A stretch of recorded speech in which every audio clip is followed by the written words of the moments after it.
Studio.in. வணக்கம்.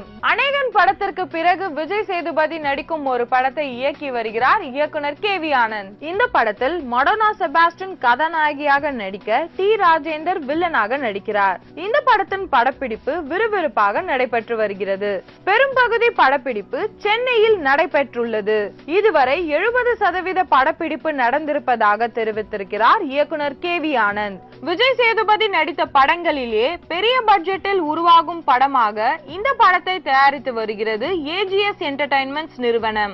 இப்போது 3வது கட்ட படப்பிடிப்பை நடத்த திட்டமிட்டிருக்கும் இயக்குனர் கேவி ஆனந்த் கதாசிரியர் சுபாவுடன் இணைந்து படத்திற்கான பெயரை தேர்வு செய்து வருகிறார். மேலும் சினிமா செய்திகளை தொடர்பு கொள்ள லைக் மற்றும் சப்ஸ்கிரைப் செய்யவும்.